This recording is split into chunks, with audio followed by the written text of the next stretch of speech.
Welcome to my reaction video. कैसे हैं आप लोग? दुआ करता हूँ आप खैरियत से होंगे। मैं आपका छोटा भाई इरशाद इंडिया से, और आप देख रहे हैं अल कुरान। आज की टॉपिक है हज़रत इब्राहीम अलैहिस्सलाम का वाक़या, बादशाह नमरूद का वाक़या, जो नाफरमानी के हद से पार हो गया, अपने आप को ही खुदा कहलवाने लगा, तो अल्लाह के अज़ाब ने आके पकड़ लिया उसको। तो अल्लाह के हुक्म से एक मच्छर आया और उसके नाक पे घुस गया, और उस मच्छर के वजह से कैसे उस नमरूद की मौत हुई, चलिए इस वीडियो में देखते हैं। तो ज़्यादा लेट ना करते हुए वीडियो को स्टार्ट करते हैं। अगर इस वीडियो को अगर फुल देखना चाहते हैं तो डिस्क्रिप्शन पे लिंक दे दूंगा, जाके चेकआउट कर सकते हैं। और भाई के चैनल को सब्सक्राइब कर दे, क्योंकि भाई बहुत मेहनत करते हैं, बहुत बढ़िया वीडियो बना के डालते हैं। तो ज़्यादा लेट ना करते हुए वीडियो को स्टार्ट करते हैं। एक ऐसा बादशाह जिसके पास दौलत थी, लश्कर थे, महल थे, और सबसे ज्यादा उसके पास वो चीज थी जो इंसान को तबाह कर देती है, तकब्बुर। वो कहता था, कौन मुझे गिरा सकता है? मैं ही इस जमीन का खुदा हूं। लेकिन एक रात एक ऐसी चीज ने बाबुल को हिला दिया जिसका तसव्वुर भी किसी के जहन में नहीं था। न तलवार का वार, न तीर का हमला, न किसी बड़े लश्कर की ताकत, बस एक ऐसी मखलूक जो नजर भी ना आए, जिसके आगे नमरूद की लाखों की फौज सब बेबस हो गए, और आखिरकार उन्हें मिट्टी में मिलाकर हलाक कर दिया गया। पुराने इराक यानी बाबुल की जमीन के पास एक ऐसी सल्तनत जहां सिर्फ एक ही आवाज का हुक्म चलता था, नमरूद। कुरान करीम में इस बादशाह का कोई जाती नाम नहीं मिलता, लेकिन तफसीर इब्न कसीर और कुछ रिवायतों के मुताबिक ये बादशाह नमरूद था, जो उस जमाने का बेहद ताकतवर और मुतकब्बिर हुक्मरान था। लोग उसके कदम की आहट से लरज़ जाते। उसके महल के साए में शहर खड़े थे, और इंसानियत अपनी गर्दन उसके तकब्बुर के आगे झुका चुकी थी। नमरूद कहता, रिज्क मैं देता हूं, जिंदगी मैं देता हूं, मौत मेरे हुक्म से होती है। वो न सिर्फ बादशाह था, अपने आप को रब कहता था। एक दिन नमरूद के पास एक नजूमी आया और उसने बताया, एक ऐसा बच्चा पैदा होने वाला है जो तेरी हुकूमत और तेरी खुदा होने के दावे को तोड़ कर रख देगा। नमरूद का चेहरा सुनहरी महलों में भी पीला पड़ गया। उसने हुक्म दिया, अब से कोई माँ बच्चा पैदा ना करे, हर बच्चे को कत्ल कर दिया जाए। गलियों में फरियादें उठी, माओं की आंखों से आंसू बहने लगे, और जुल्म के नक्शे कदम खून में डूब गए। लेकिन जिसे अल्लाह बचाना चाहे, वो फिर दुनिया के तमाम दरवाजे बंद करके अपना एक खास दरवाजा खोल देता है। हजरत इब्राहीम अलैहिस्सलाम की वालदा ने एक पहाड़ी गुफा में पनाह ली। हर तरफ गहरी खामोशी, फिर अचानक एक नूर, एक ऐसी रोशनी जो खामोशी को अपनी लहरों में समेटे फैलती चली गई, और हजरत इब्राहीम अलैहिस्सलाम की विलादत हुई। उनकी तरबियत चुप रहकर गुफा के अंधेरों में होती रही। जिस वक्त बाहर जुल्म का अंधेरा पूरी फिजा को निगल रहा था, अंदर अल्लाह एक रोशनी तैयार कर रहा था जो आने वाले जमानों की तकदीरें बदल देने वाली थीं। दोस्तों, आज का सवाल, कौन से नबी अलैहिस्सलाम जिन्नों और जानवरों से बात कर सकते थे? अपना जवाब कमेंट्स में लिखिए। और जिन लोगों ने अभी तक सब्सक्राइब नहीं किया, सब्सक्राइब कर लें, ताकि हमें मोटिवेशन मिले और ऐसे कंटेंट आप तक पहुंचता रहे। जज़ाकल्लाहु खैर। गुफा से निकलते ही इब्राहीम अलैहिस्सलाम ने अपने आसपास की दुनिया को देखा। तारे, चांद, सूरज सब एक निजाम में चल रहे थे। यहीं से उनका सफर शुरू हुआ। कुरान के मुताबिक इब्राहीम अलैहिस्सलाम के वालिद का नाम आज़र था।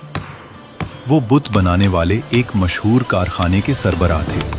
और इब्राहीम अलैहिस्सलाम की तरबियत बचपन से ही उस बुत परस्त घराने में हुई। हजरत इब्राहीम अलैहिस्सलाम हर चीज को गौर से देखते। उनकी जुबान पर एक सवाल रहता, हक क्या है? कौन है जो मेरे अंदर ये सोच पैदा कर रहा है? यही सवाल उन्हें अजीम बनाने वाला था। उस कौम के लोग सितारों को सजदा करते, चांद को खुदा मानते, सूरज के सामने सर झुकाते, लेकिन फिर सब गायब हो जाते। हजरत इब्राहीम अलैहिस्सलाम का दिल पुकारता, ये सब फानी है, खुदा फानी नहीं हो सकता।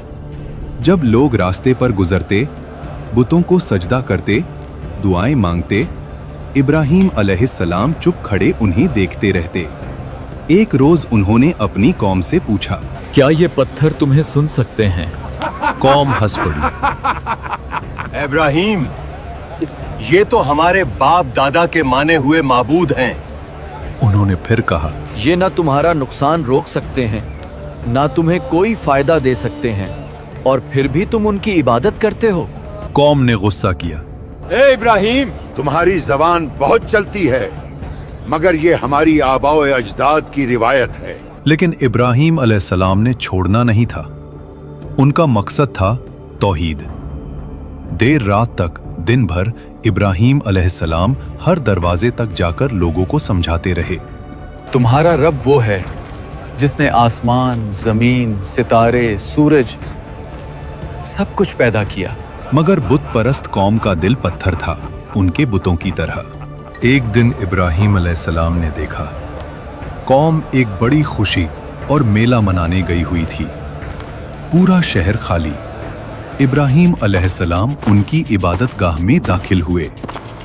उन्होंने चारों तरफ देखा, गुंबदों में गूंजती खामोशी और उन पत्थरों का जमा हुआ बोझ जो सदियों से लोगों के कंधों पर था। उन्होंने एक गहरी सांस ली। आज इन्हें जवाब देना होगा।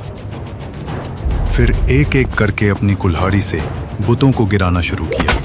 कोई जमीन पर गिरा, कोई टूट कर बिखरा, किसी का चेहरा चूरा चूरा हो गया, और आखिरी में सबसे बड़ा बुत इब्राहीम अलैहिस्सलाम ने वो कुल्हाड़ी उसके कंधे पर लटका दी। जब लोग वापस आए और अपनी इबादत गाह की हालत देखी तो चीख उठे, ये सब किसका काम है? किसी ने कहा, इब्राहीम नाम का जवान हमेशा हमारे बुतों की बुराई करता है। इब्राहीम अलैहिस्सलाम को दरबार में बुलाया गया। उनसे पूछा गया, इब्राहीम, क्या तुमने इन्हें तोड़ा है? उन्होंने जवाब दिया, जब ये सबसे बड़ा बुत सलामत खड़ा है तो उससे पूछ लो, शायद यही बताए किसने बाकी बुतों को तोड़ा। कौम गुस्से में फट पड़ी। इब्राहीम, तुम जानते हो कि ये बोल नहीं सकते। इब्राहीम अलैहिस्सलाम का जवाब उस शहर की दीवारों को हिला गया।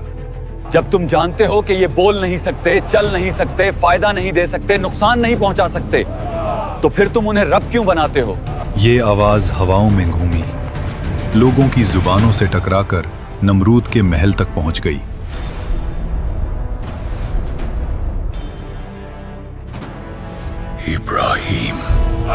इब्राहीम अलैहिस्सलाम को नमरूद के दरबार में लाया गया।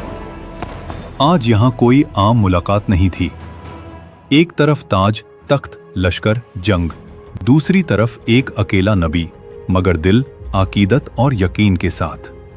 नमरूद ने गुस्से में पूछा, तू मेरे खुदा होने का इनकार करता है? इब्राहीम अलैहिस्सलाम ने नरमी से कहा, मेरा रब वो है जो जिंदगी देता है और मौत देता है। नमरूद हंस पड़ा। ये काम तो मैं भी करता हूं। फिर उसने 2 कैदियों को बुलाया और एक कैदी को माफ कर दिया, दूसरे को मरने का हुक्म दे दिया और बोला, देखो, मैं भी जिंदगी और मौत देता हूं। लेकिन फिर इब्राहीम अलैहिस्सलाम का एक जुमला तकब्बुर की दीवारों को तोड़ गया। मेरा रब सूरज को मशरिक से निकालता है। अगर तू खुदा है तो इसे मगरिब से निकाल। दरबार जम गया। हवा तक रुक गई, आंखें तक फैल गईं। कुरान कहता है, काफिर बेहाल होकर रह गया। नमरूद का तकब्बुर पहली दफा हिल गया। सच हमेशा दो रास्ते देता है, या झुक जाओ या जला दो। नमरूद ने जला देने का रास्ता चुना। उसने हुक्म दिया, सबसे बड़ी आग जलाओ जो इस जमीन ने कभी न देखी हो। लकड़ियां जमा की गईं, इतनी के पहाड़ बन गई और शोले आसमान को छू रहे थे। आग की तपिश इतनी बढ़ गई कि परिंदे भी उस जगह से न उड़ सके। फिर एक मुंजानीक तैयार की गई जो पत्थर और आग के गोले दूर तक फेंकती थी। हजरत इब्राहीम अलैहिस्सलाम के हाथ बंधे गए। जालिम कौम हंस रही थी। नमरूद अपने तकब्बुर में ये सब देख रहा था। और फिर इब्राहीम अलैहिस्सलाम को आग में डाल दिया गया। जमीन ने सांस रोक ली, आसमान साकूत में डूब गया और फिर अर्श इलाही से हुक्म उतरा, ए आग, इब्राहीम पर ठंडी हो जा और सलामती बन जा। आग की फितरत बदल गई। जलाने के लिए पैदा हुई थी, लेकिन रब ने उसे इत्मीनान का बिस्तर बना दिया। आग के बीच सब्ज घास उगाई। इब्राहीम अलैहिस्सलाम मुस्कुराते हुए खड़े हुए, कपड़े बेऐब, जिस्म सलामत। रूहानी नूर उनके चेहरे पर चमक रहा था। जालिम कौम की आंखें फट गई। तकब्बुर की दीवार टूट पड़ी। इब्राहीम अलैहिस्सलाम जिंदा निकले, मगर नमरूद अंदर से मर गया। आखिर नमरूद और उसकी फौज का अंजाम क्या हुआ?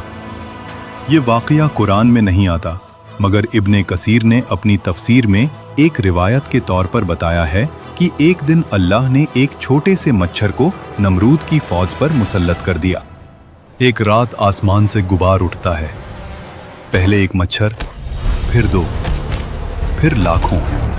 मशालें बुझ जाती हैं, फौज भागती है, घोड़े बेकाबू हो जाते हैं।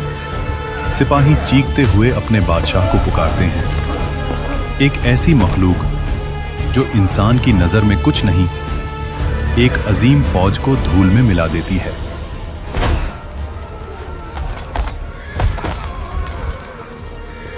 नमरूद भागता है, अपना चेहरा छुपाता है, लेकिन एक मच्छर उसकी नाक में घुस जाता है। दिमाग में दर्द फैल गया। तकब्बुर का पहाड़ एक कतरे की तकलीफ से गिर गया। वो सर पे मुक्के परवाता, दीवारों से सर पीटता। जिस जुबान से कहता था मैं खुदा हूं, आज वो जुबान चीखों में डूब गई। एक वक्त आया जब मच्छर ने उसके दिमाग को खा लिया। उसकी सांस थम गई। उसका अंजाम इबरतनाक हुआ। ये वाकया गुजरा नहीं, ये रोज हो रहा है। आज भी लोग अपनी दौलत, पावर, इक्तिदार पे फख्र करते हैं और दिल में एक आवाज कहती है, मैं ही कानून हूं। लेकिन जो रब नमरूद को मच्छर से गिरा सकता था, वो हमारे तकब्बुर को किस चीज से तोड़ दे, किसी को पता नहीं। अपने दिल से पूछो, क्या मेरे अंदर भी छोटा सा नमरूद छुपा है? अगर है तो तौहीद की रोशनी जगा दो और कमेंट्स में अपनी राय का इजहार जरूर करना। तो ये वीडियो बहुत लंबी थी। आई होप आप सबको पसंद आया होगा ये वीडियो। ऐसे ही वीडियो रिलेटेड आप देखना चाहते हैं तो मेरे यूट्यूब चैनल को सब्सक्राइब करें और बेल नोटिफिकेशन को ऑन कर दे। ऐसे ही रिलेटेड वीडियो आप तक पहुंचता रहेगा। और जाके विजिट करें भाई का चैनल का डिस्क्रिप्शन लिंक मैं दे दूंगा डिस्क्रिप्शन पे। जाके विजिट करें और भाई के चैनल को सब्सक्राइब करें। बहुत बढ़िया बनाते हैं भाई वीडियो। तो नेक्स्ट वीडियो में फिर से मिलेंगे, तब तक के लिए खुदा हाफिज़।